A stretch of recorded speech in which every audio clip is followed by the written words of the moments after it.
Assalamualaikum warahmatullahi wabarakatuh. Selamat pagi, siang, dan malam dimanapun kalian berada.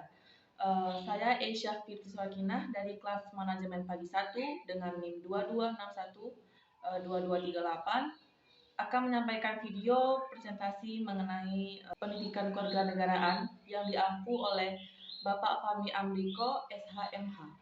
Nah, di sini topik yang akan saya bahas ada 3, yaitu mengenai pendidikan kewarganegaraan, identitas nasional, dan integrasi nasional.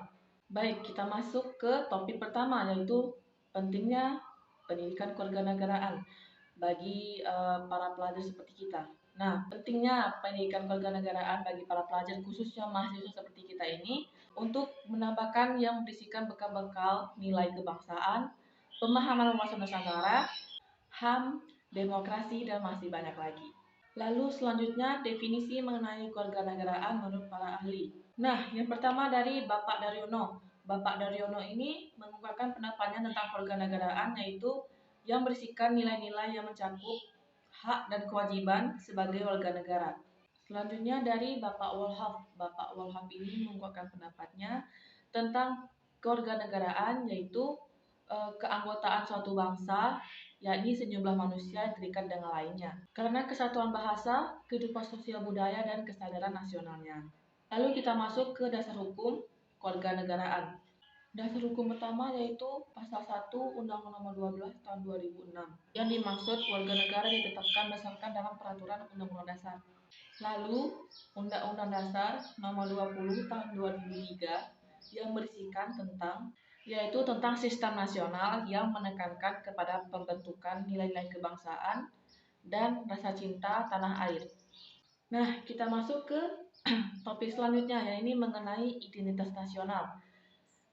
Nah, di sini saya akan menyebutkan beberapa jenis identitas nasional, antara lain yang pertama bahasa nasional kita, yaitu bahasa Indonesia, lagu kebangsaan kita, lagu Indonesia Raya, semboyan kita, Bhinneka Tunggal Ika. Lalu dasar hukum negara Indonesia kita, yaitu Pancasila. Nah, itu adalah beberapa jenis dari identitas nasional. Lalu definisi identitas nasional menurut para ahli.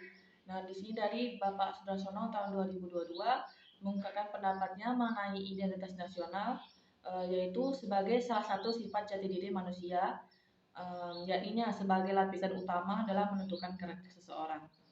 Lalu kita masuk ke dasar hukum identitas nasional. Di sini saya ambil Undang-Undang Nomor 24 Tahun 2009 yang menjelaskan tentang ke sudut yang lebih spesifik sehingga negara Indonesia dapat dibedakan dengan negara-negara lainnya.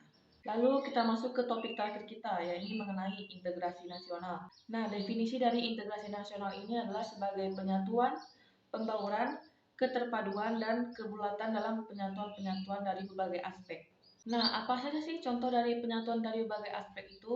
Nah, saya akan jelaskan di topik berikutnya, yakni mengenai tentang pentingnya integrasi nasional bagi tanah air. Lalu ada pentingnya integrasi nasional bagi tanah air, yaitu dapat mempersatukan perbedaan-perbedaan yang ada di Indonesia.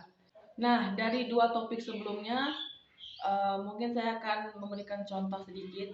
Seperti yang kita tahu, negara Indonesia ini adalah negara kepulauan dengan berbagai pulau-pulau kecil dan ada juga beberapa pulau utama dan dijuluki dengan negara maritim. Sudah pasti dong kalau tiap pulau, tiap daerahnya itu memiliki suku, ras, etnis atau semacamnya.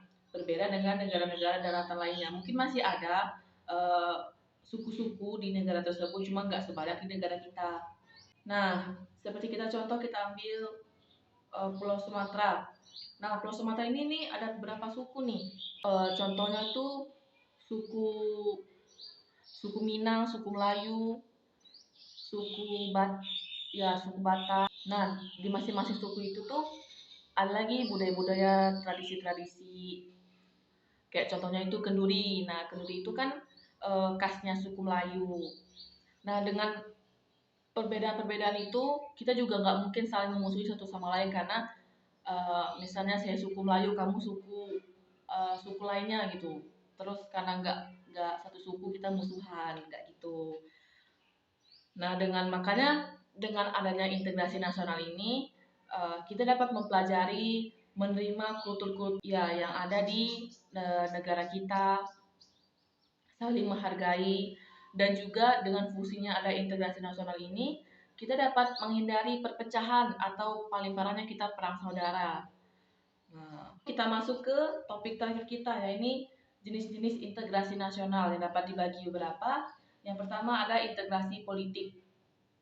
Nah, integrasi politik ini dibagi lagi menjadi beberapa, ya ini yaitu pertama ada integrasi bangsa, integrasi wilayah, integrasi nilai, integrasi elit massa, dan integrasi tingkah laku. Lalu selanjutnya ada integrasi ekonomi, dan yang terakhir integrasi sosial budaya.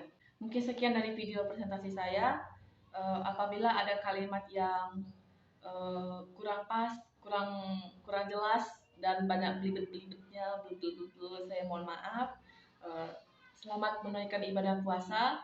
Selamat siang, pagi, dan malam dimanapun kalian berada. Wassalamualaikum warahmatullahi wabarakatuh. Saya Aisyah Fitrio Sakinah pamit undur diri.